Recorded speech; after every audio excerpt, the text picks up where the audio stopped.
Welcome back. This is day one of Unit 7, all about genetics. So today we're going to be trying to figure out how are genotypes related to phenotypes. And you may not know those words yet, but I promise you, you will by the end of today's lesson. But I'll give you guys a hint, okay? This word genotypes, the beginning of it kind of looks like the word gene, doesn't it? Something to think about. But before we get into that, you guys have got a do now question. So what I want you to do is actually pause this video and just tell me anything you know about genetics. So maybe you've heard about Gregor Mendel. Maybe you did some Punnett squares last year. Now's your chance to tell me anything you know about genetics in 3 minutes. Write down as much as you can. But pause this video, answer that question, and then press play when you're ready to get started. All right, so first up today, we're going to be talking about Gregor Mendel, who's often called the father of genetics. So what I want you to do is actually pause this video. I know we just got started, but I want you to go and watch the video that I have linked on your paper. This is a really short video, about 4 or 5 minutes long, but in that video, you will learn all about who Gregor Mendel is and why his experiments were important to genetics. So right now, pause this video, answer questions 1 through 5, and come back when you're ready to review them. All right, number 1. Why did Mendel conduct the pea experiments? Well, I know you're shocked to hear that the answer is not that he was just bored because he had nothing better to do in the 1800s. But what we actually need to know about Mendel is that he was really curious about how different colors appeared in these pea plants. And so he wanted to find those different traits among pea plants and figure out how and why that happened. He used peas because they were easy to observe those traits in. He was able to easily manipulate those peas in order to run his experiments and figure out what caused those different traits. And through his experiments, we figured out what dominant and recessive genes are. So what is a dominant gene? When you think of this word dominant, you might think of the word powerful, right? And that's what dominant genes are. They're more powerful than the recessive genes. So a dominant gene contains dominant alleles, which actually mask recessive genes. So think about dominant genes as like really big, strong guys, okay? Maybe think about two fighters in the MMA.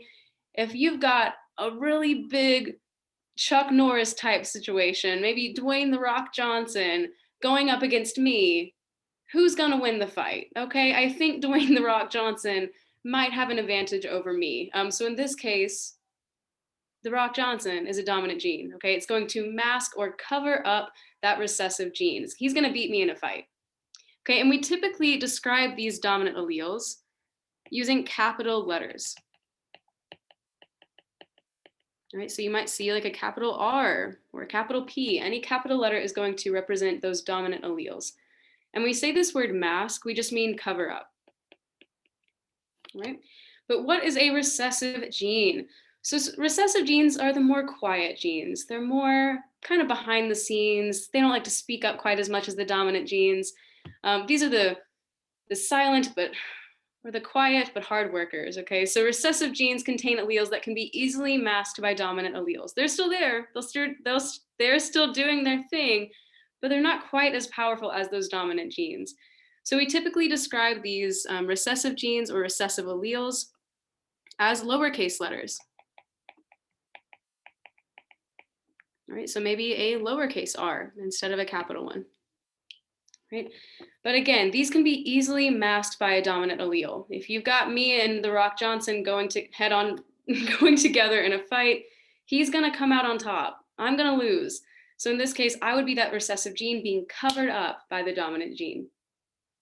And that's when we started to get into things called homozygous and heterozygous genes. So when you see this word homo, it means same. All right, so what is a homozygous gene? Well, we know we're dealing with something that's the same. Something's going to be identical here. What is identical? Well, homozygous genes mean that you've got two identical alleles for a trait. So maybe you've got two capital letters or two lowercase letters. So in this case, we're talking about homozygous dominant or homozygous recessive genes. If you've got two capital letters, those are two dominant alleles, which means you are homozygous for that dominant trait.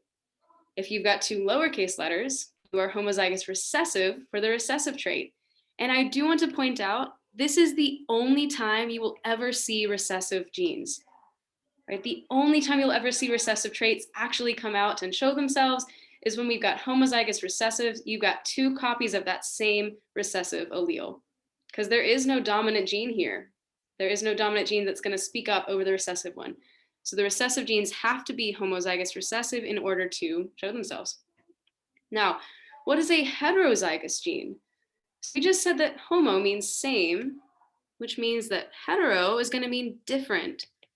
So what is going to be different here? Well, this means we've got two different alleles for a trait. So this time we've got one capital letter and one lowercase letter. This means we've got one dominant allele, one recessive allele. But what happens when I go up against The Rock Johnson? He's gonna beat me. So in this case, this is still a dominant trait, because that dominant trait is more powerful. It's going to win that fight. So it basically covers up that recessive trait and pretends it's not there. This guy takes all the glory. All right. Now, let's take what we know and figure out, how does this apply to us? So as we read through this passage, I want you guys to annotate anything you think is important, highlight any important phrases or vocabulary words that we need to know. All right, children tend to look like their parents. Often a child may look more like one parent than the other. The study of how and why children look like their parents is called genetics. How we look is just a small part of our genetic heritage. Our genes influence the way our bodies work and thus our health. I hope you can't hear these people outside my apartment, I'm sorry. So dominant and recessive traits, what do we need to know? We get half of our genes from each parent, yet we may look more like one parent than the other. Why is this? Well, think about what we just learned with dominant and recessive alleles. One of those alleles is going to take charge and basically cover up the other one. Which one was that? That is due to dominant genes and alleles. So maybe one of your parents passed on more dominant traits than the other. So you may look more like your mom because she gave you more dominant alleles than your dad, or maybe vice versa. So dominant genes and alleles are always going to overpower those recessive ones. All right, so a gene that governs a particular trait comes in alternative forms called alleles. What happened? Go back. All right, let's try that again. Not all of the alleles that we inherit are shown or expressed. Some alleles, the dominant ones, cover the expression of the recessive alleles. The recessive alleles don't disappear. They may show up in future generations when not paired with a dominant allele. When the same allele for a single gene is on both the paired chromosomes, the individual is homozygous for that trait. So again, the same allele, homozygous, means we've got either two dominant alleles or two recessive alleles. They are the same allele. Now, when the paired chromosomes carry different alleles for the same gene, they are said to be heterozygous. So this is when we get that different combination. So one capital, one lowercase. Now, when we're talking about these different combinations of letters or these different combinations of alleles, this is what that word genotype means. So when we're talking about genotype, we're talking about the combinations of alleles that make up your genes.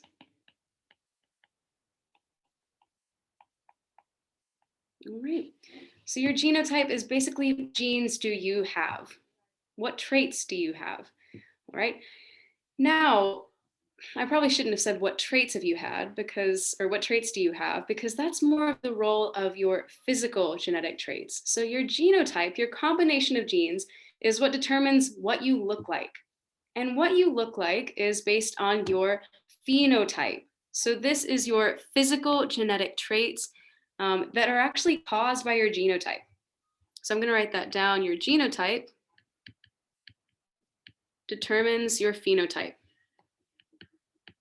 And in simpler words, that means your genes determine what you look like.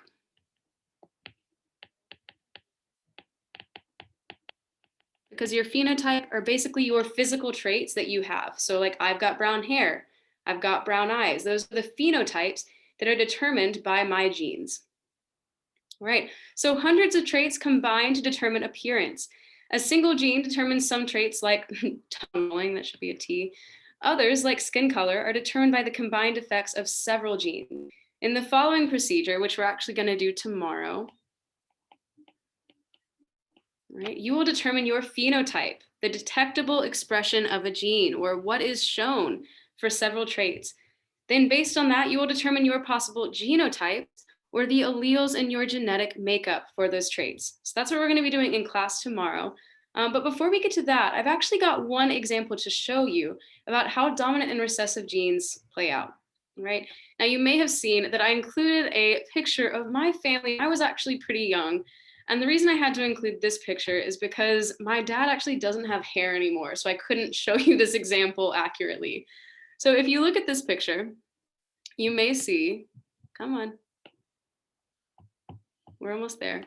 You may see that my dad has brown hair, a little bit, that's still on there. My mom has brown hair. I have brown hair. But my brother is the odd one out here because he actually has blonde hair. How did this happen? Someone please tell me. Was my brother adopted? Is he just a random baby that accidentally made his way into my house? Well, no, I'm sad to report he is my biological brother. So let's figure out how this happened. I'm actually not sad to report that. I do love my brother a lot. So blonde hair is clearly a recessive trait. He's the only one in my family who has these genes. So that means he must have two lowercase letters. He must have two recessive alleles. So then where did he get those alleles from? Because both of my parents have brown hair. Well, tomorrow in class, we're going to be working on some Punnett squares, and we can actually see how this played out in real life. But what had to have happened is that both of my parents must be heterozygous dominant for brown hair, meaning they had the capability to pass on two copies of those lowercase or recessive Bs or recessive alleles to my brother. I'm actually going to move that arrow. Okay, but I inherited a different allele combination because I got the dominant trait, meaning I am either homozygous dominant or heterozygous dominant for brown hair. Right, but again, the only time you will ever see recessive traits is when you have two lowercase letters or two recessive alleles for that trait. All right, the last thing I'm going to go over with you guys today is what determines your sex, okay? So if you inherit an X and a Y chromosome, one from mom, one from dad, you are going to be biologically male, okay? And if you inherit two X chromosomes, that is what determines if you are biologically female. Now, as we talked about last week, there is a lot of wiggle room and variety within this sex expression. So some people with an X and Y chromosome are women. Some people with two X chromosomes are men. But when we talk about determining sex at birth, this is what influences that. So X and Y equals male, two X's equals female. All right.